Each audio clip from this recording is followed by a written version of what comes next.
And that was the trailer of Freaky, the new Christopher Landon horror comedy. And I'll start by saying this. I kind of made it the thesis of my written review, which you can read at stevethemovieman.proboards.com.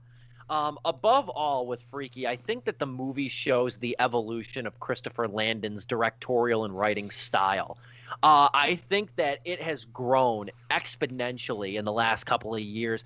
I saw he had promise with Scout's Guide to the Zombie Apocalypse a few years ago. And it just in style, because that came out at a time when there was a lot of zombie movies.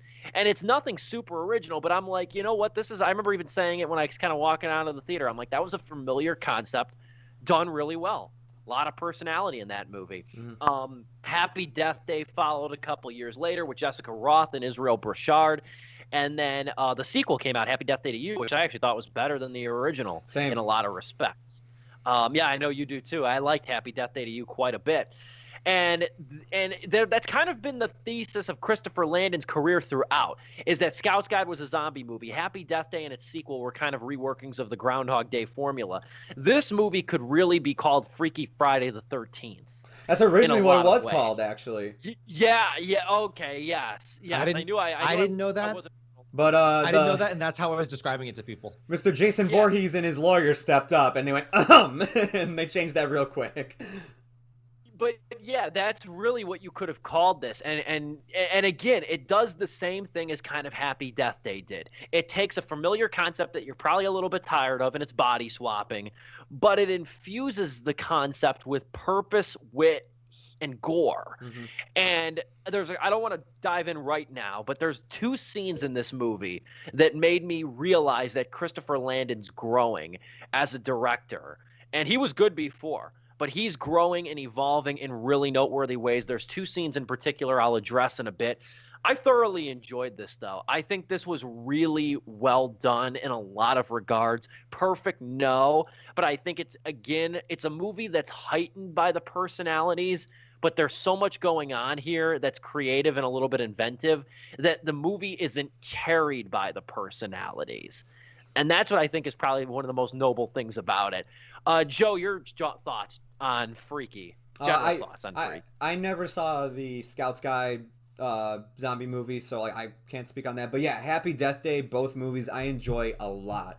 And I thought it was because, yeah, you took a familiar concept, as Steve was saying, and you put it in a horror scenario, which I feel like not many horror movies play with concepts like these, like the groundhog effect or the body switch thing, because that's typically saved for comedies, because you think of stuff like that and it's like, oh, that would be something funny to happen to a person. Well, what if it was something horrifying that happened to a person? And like, we haven't got a full-on horror movie with like this concept yet. It's just been lightly brushed with Happy Death Day and Freaky.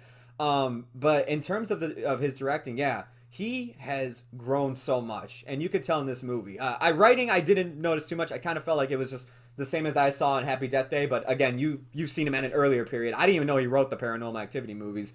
But man, with each movie, his directing gets better and better. I was really having a lot of fun with this. I think the thing he does best with both Happy Death Day and this is that he knows how to take that concept and he knows how to use it within a short amount of time. And just get it there, get it done, have fun with it, and we're out. Like, he does a great job with that. Because that's the one thing I said about Happy Death Day to people is, like, it is the Groundhog Day movie and everything, but it's done so creatively with a horror, genre, too, and it's in and out before you know it. And the same thing with the sequel, too. And Freaky follows that as well. It's a lot of fun, and props to Vince Vaughn, man. I mean, I know Steve is going to hate me for this comment, but back when Jumanji came out, we had Jack Black impersonate a teenage girl. I thought he killed it. I think Vince Vaughn also kills it here, too. And I think he does a little bit better than Jack Black. A little bit better, a lot better. A lot better. We'll put some respect on that man's name. I know, we should support our local Chicagoan, say he does it a lot better. Yeah, he's a I mean, you see him at the Blackhawks games. He's a fellow Chicagoan. Dominic, your thoughts on Freaky? Shout out to Soul Taco in Naperville. They have a blend of Mexican food with the Korean with the Korean twist and the Korean flavor. You can get a burrito japchae burrito, like bulgogi, and it's really, really good. And I every time we get it, I get that spicy meat. It gives me something new to appreciate out of the old boring burrito, or even just heavy Korean whatever. Baby, when you get that fusion going, ooh, you open up a whole new world. I should preface by saying that I am not a big horror slasher thing. I know the tropes just based off like secondary, tertiary, cultural, cliches and whatever. That opening, 10 minutes or whatever, where those kids, they're dead. They're dead. They're the dead moment teens walking. Yeah, exactly. I'm not big on that. I understand this film had to do that. That's totally fine. But I am personally not big on that. So it's like, okay, I guess this has to like build to something, right? I'm not big on. I don't mind gore, but just the kind of the predictable nature of it, and it's just when it becomes and that like, opening is gory, man. It is gory, which again I don't mind. A lot just of like, the movie is. Yeah. And that's totally fine. I get it, and they play into that. But just that opening, whatever, it's like, okay, cool. I'm not gonna mark the movie against it, but I'm just saying personally, from where I'm coming from, that is just not my jam. I'm not big into the slasher flicks, or pretty much anything like that.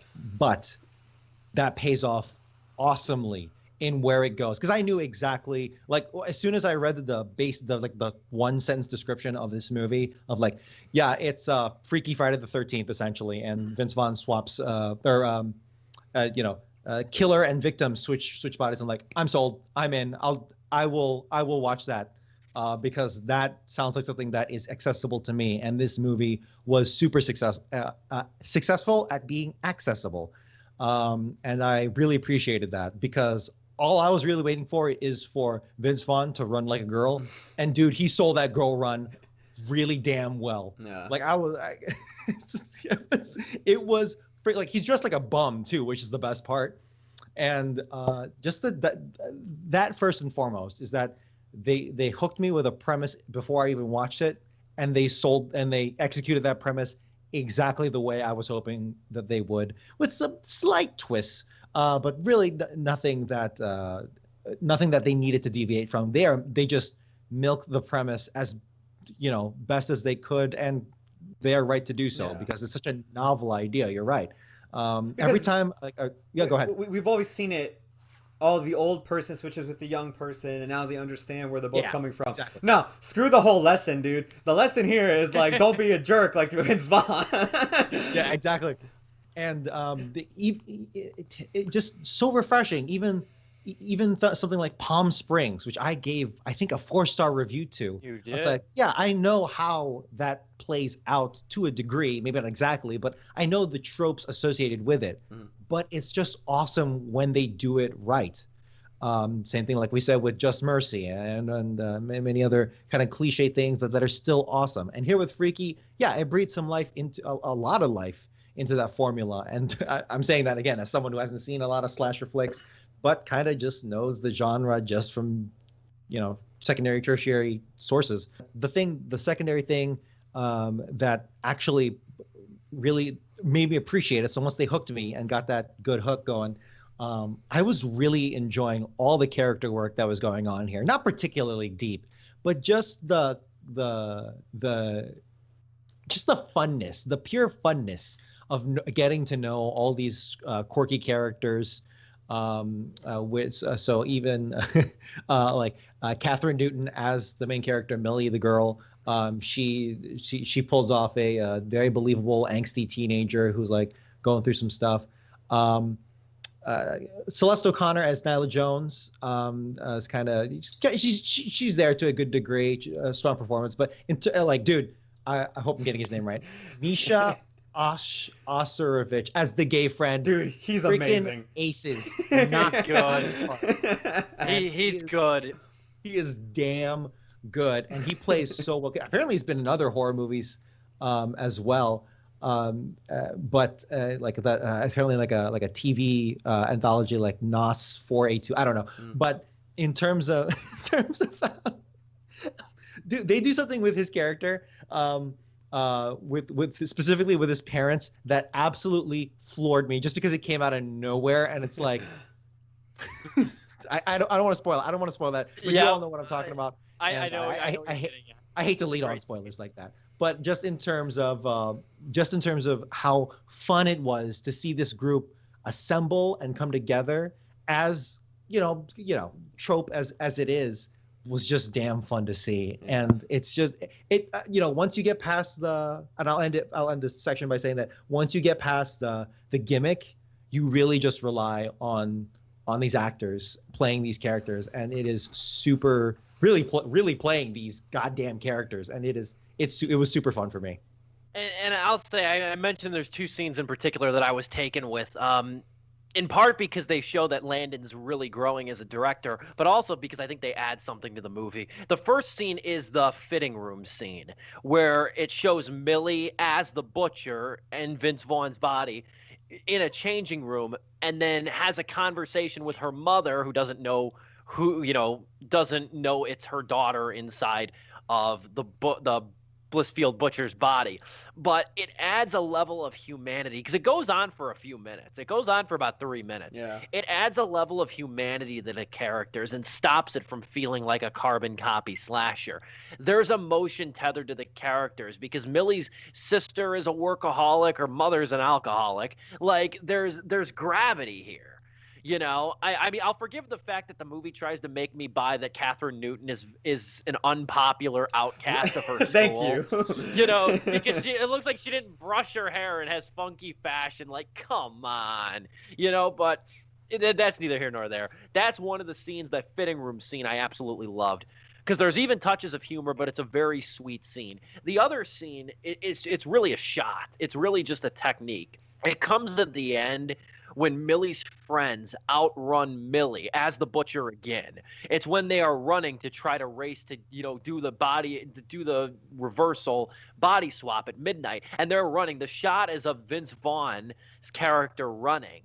And you think he's running fast, but then he gets outrun by Millie's friends, and it shows you how slow Millie in his body was actually running. I thought that was just a really well done technique and depth of field angle there that spices it up in the climax. I don't know if it's the video game addict in me, but I was like, oh dude, stats are really playing out here, dude. Vince Vaughn got that tank. He's got that high 6'7" tank. His friends got high agility and all that stuff. And it's like, but then like just really milking dry, in a good way, milking dry the gimmick to its fullest potential, which is when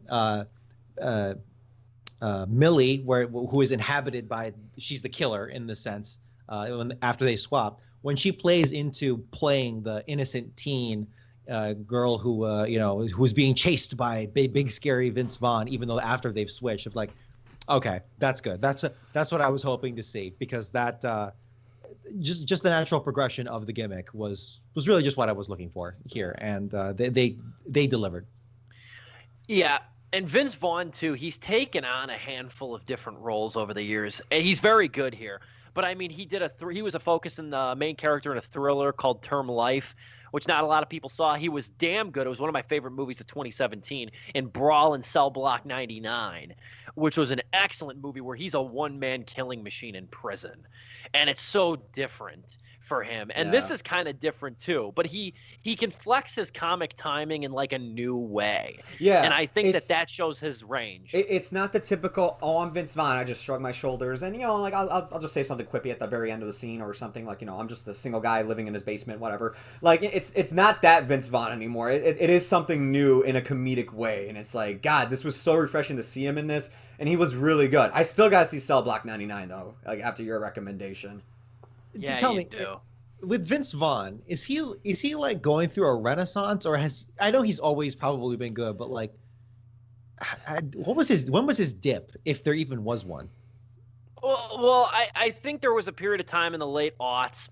I think he really struck gold with Wedding Crashers. I think that's when he kind of propelled himself to a new light. Kind of like that Anchorman.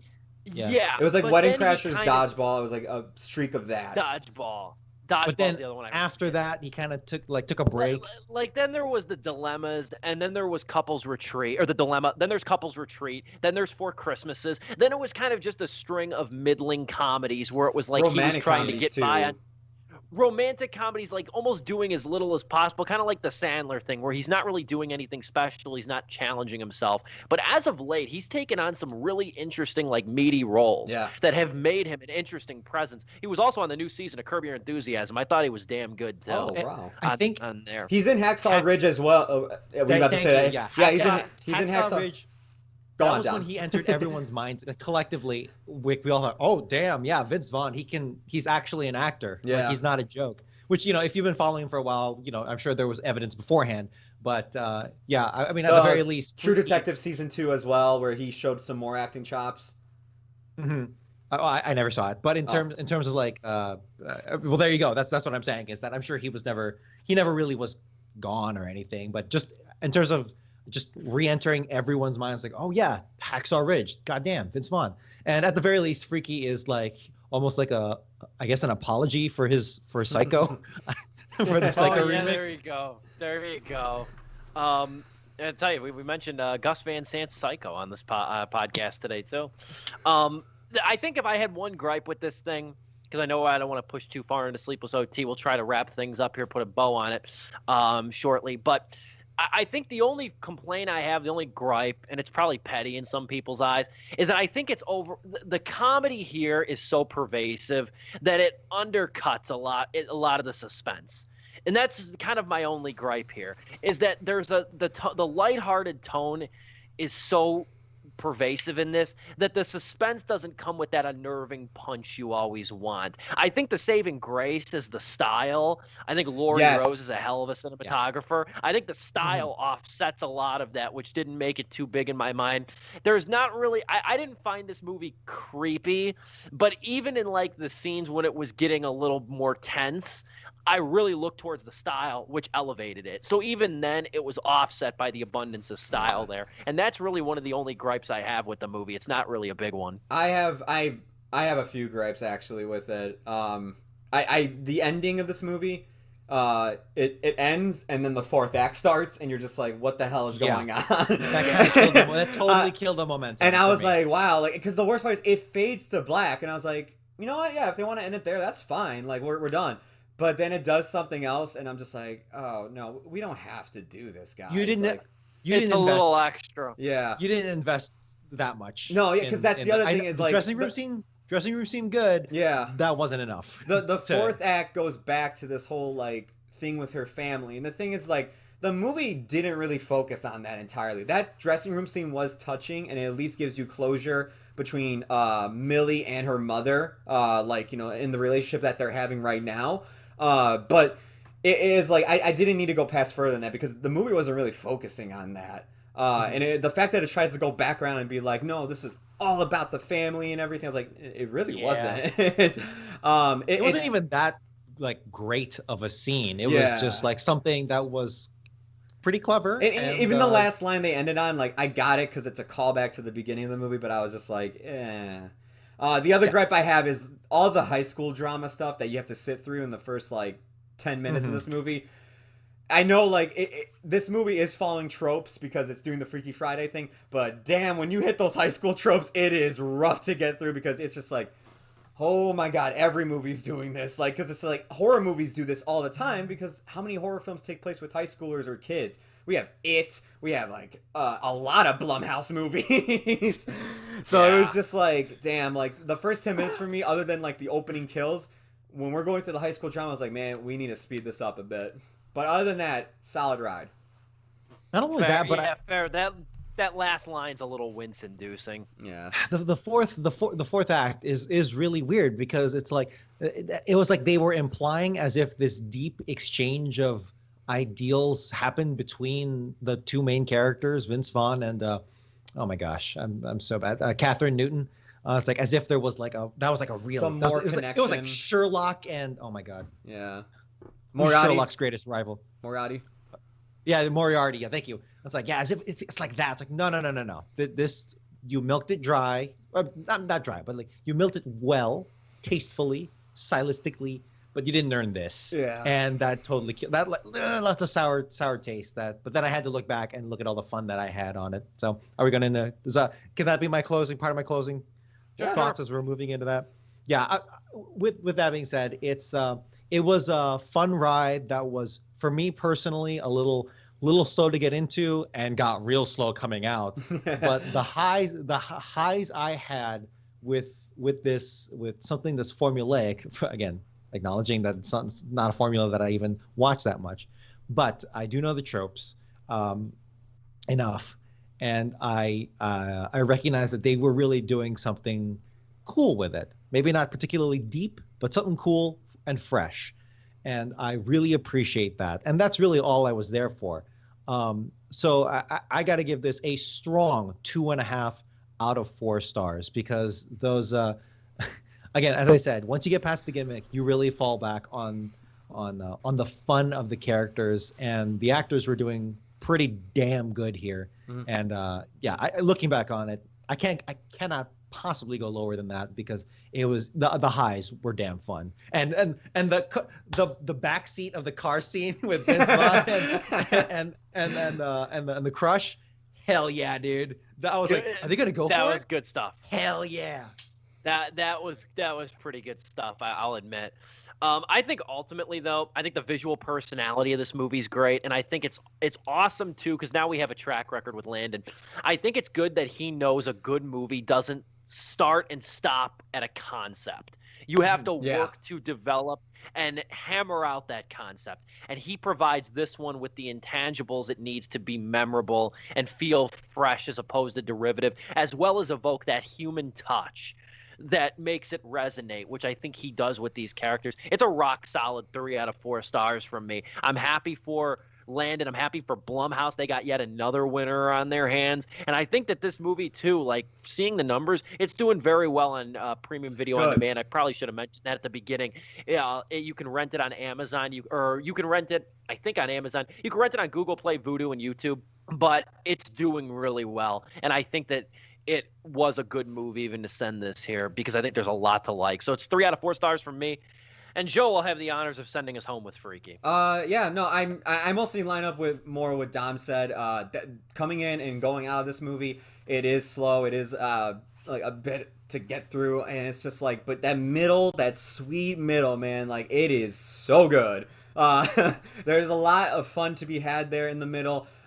If you can get people to watch it with you, whether it be family or friends, like, I know it's quarantine and everything, you want to keep it away from stuff people, but if, like, you can do it in a reliable way, whether it be streaming through a Discord server or whatever, I think this will be a lot of fun to watch with a lot of friends. You're not suggesting pirating. Shh, no, never. Just 0-0 and at the same time, 3, 2, 1, play. I think overall it's a very fun movie, and I do agree with Steve. The directing here, like, you see him grow as a director with this film, indeed. But in terms of just like the writing and some other stuff, I think it's weaker than the Happy Death Day movies in some regards. Because to me, those like have great openings, they have great closings, they're in and they're out. While this is like, it just falls short a bit of that.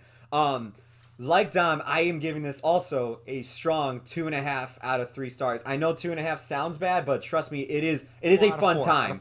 Out of 4. Sorry, 2.5 out of 4 stars. It is a fun time. It is like the highest I can give a 2.5 out of 4 star movie, man. It's a lot of fun, and if you haven't seen the Happy Death Day movies after seeing this, highly recommend checking them out, especially that second one. Definitely, yeah. Check those movies out. They're even the very Zombies good. Scout's Guide. Screw it. Scout's Guide is good. Scout's Guide's very good.